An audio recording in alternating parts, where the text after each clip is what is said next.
आज मैं आपको सीटेट के कुछ टिप्स बताऊंगा। अगर आप इसको फॉलो करते हैं तो आप फर्स्ट अटैम्प्ट में सीटेट क्वालिफाई कर जाएंगे। ये 100% गारंटी है। अगर आप इस टिप्स को फॉलो करेंगे तो सीटेट आप पास कर जाएंगे। आपने देखा होगा कि हर वर्ष लगभग 20 से 25 लाख स्टूडेंट सीटेट का एग्ज़ाम देते हैं, लेकिन उसमें से पास कितने होते हैं? मात्र 4 से 5 लाख। क्यों? क्या सीटेट का एग्ज़ाम ज़्यादा कठिन होता है? तो इसका जवाब है नहीं, क्योंकि सीटेट का जो एग्ज़ाम होता है वो सिर्फ छात्र की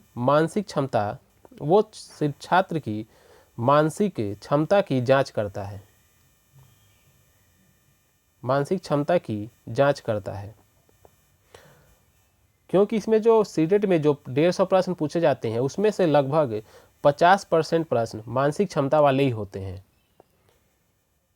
क्योंकि ऐसे बहुत से स्टूडेंट मिलेंगे जो केवल प्रीवियस ईयर के प्रश्न पढ़ लेते हैं, यानी पुराने पेपर को पढ़ लेते हैं, उससे ही वो क्वालिफाई कर लेते हैं, यानी सीटेट पास हो जाते हैं। क्यों? क्योंकि उसमें सारे प्रश्न ऐसे ही होते हैं, एक दो बार प्रैक्टिस कर लिया हो गया। लेकिन बहुत से बच्चे नहीं कर पाते हैं। लेकिन इसको अगर 100% आप पास करना चाहते हैं, जो मैं टिप्स बताने जा रहा हूँ उसको आप फॉलो करेंगे तो 100% आप पास हो जाएंगे। आपको बार बार सीटेट देने की ज़रूरत नहीं पड़ेगी। अगर आप चैनल पर नए हैं तो चैनल को सब्सक्राइब कर लीजिए ताकि आने वाली सारी वीडियो आपको मिल सके। चलिए मैं आपको सीटेट के सारे टिप्स बता देता हूँ। अगर आप इसको फॉलो करेंगे तो आप सीटेट पास कर जाएंगे। चलिए देख लेते हैं। जो पहला है वो है, पहले सिलेबस को एक बार अवश्य पढ़ना चाहिए। यानी जो भी सीटेट का सिलेबस है उसको एक बार, कम से कम एक बार पूरा पढ़ लें। पूरा पढ़ लीजिएगा, छोड़िएगा मत। आगे है, सीटेट के प्रत्येक टॉपिक को अवश्य पढ़ें। यानी सीटेट के एग्ज़ाम के लिए जितने भी सीटेट ने टॉपिक दिए हुए हैं वो सारे टॉपिक पढ़ लें। अगर आप सारे टॉपिक पढ़ लेते हैं, उसमें से अब कुछ भूल भी जाते हैं, तो आप सीटेट के सभी प्रश्नों को करने में सफल होंगे और 100% पास होंगे। आप सीटेट के सिलेबस और उसके सभी टॉपिक को पढ़ लेंगे तो सारे बिंदु आपके जो सीटेट में जो सीटेट के जो महत्वपूर्ण बिंदु है वो सारे आपको स्पष्ट हो जाएगा। वो आपको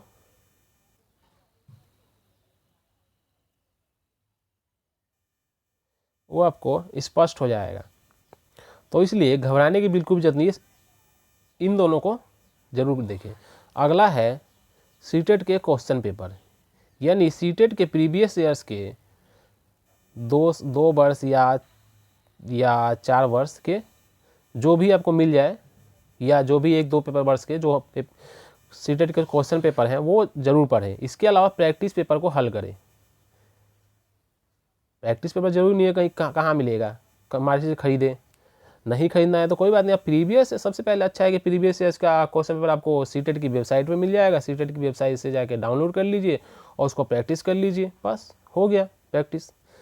अगला है, अपना नोट स्वयं बनाए। यानी सीटेट का टॉपिक पढ़ते समय या क्वेश्चन पेपर हल करते समय जो भी उसमें महत्वपूर्ण बिंदु होता है उसको अपने डायरी में या अपने नोट्स में नोट कर ले। इससे आपको याद भी रहेगा, इससे आपको वो याद हो जाएगा और आपको एग्जाम में सफलता मिलेगी।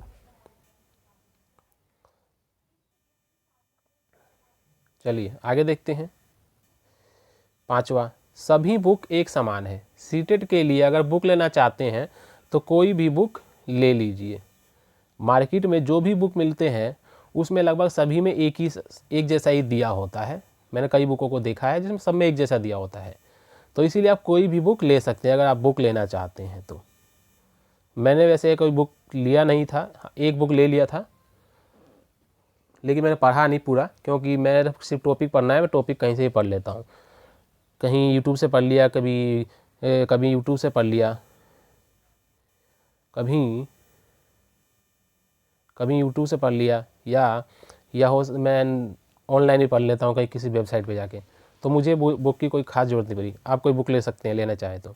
अगला है एग्ज़ाम के दौरान प्राथमिक और उच्च प्राथमिक का ध्यान रखना। यानी जब एग्ज़ाम दे रहे हैं तो उसमें आपको ये पता होना चाहिए कि आप जो फर्स्ट पेपर दे रहे हैं उसमें पहली से 5वीं तक के बच्चे हैं, और उच्च प्राथमिक में जो दे रहे हैं वो 6ठी से 8वीं तक के बच्चे हैं।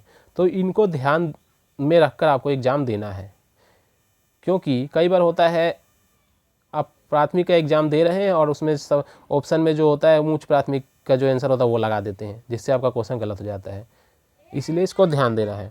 अगला है 7वां है क्वेश्चन पर अटकने पर उसे छोड़कर आगे बढ़ना। यानी सीटेट का एग्ज़ाम देते समय किसी क्वेश्चन पर आप अटक जाते हैं, वो क्वेश्चन सॉल्व नहीं हो रहा है या उसमें समय लग रहा है, तो उसको फटाक से छोड़ के आगे बढ़ जाए, क्योंकि इतना समय नहीं होता है कि आप एक समय पर ज़्यादा समय 2 मिनट 3 मिनट दे सकें। हाँ, आप समय बचे तो बाद में उसको देख लीजिएगा। अगला है 8वां, एक बार फिर सरसरी नज़र से देखना चाहिए ताकि कोई छूटा तो नहीं। यानी सारा पेपर हल करने के बाद एक बार आप फिर दोबारा देख ले लीजिएगा सरसरी नज़र से ताकि कोई छूटा ही तो नहीं। 9वां है दोस्तों, चैनल को सब्सक्राइब कर लीजिएगा अगर आप चैनल पर नए हैं तो, ताकि आने वाली सारी वीडियो आपको मिल सके। 9वां है एक भी प्रश्न को छोड़ना नहीं है। यानी सीटेट के में जितने भी प्रश्न आए हैं उसमें से एक भी प्रश्न छोड़ना नहीं है, क्योंकि सीटेट में जो है नेगेटिव मार्किंग नहीं होता है। इसीलिए आपको एक भी प्रश्न नहीं छोड़ना है। पूरे 150 के 150 प्रश्न हल करना है। पूरे 150 के 150 प्रश्न हल करना है। 10वां है समय का ध्यान रखना और समय के अनुसार चलना। यानी एग्ज़ाम के दौरान आपको समय का ध्यान रखना है। ज़्यादा समय नहीं होता है।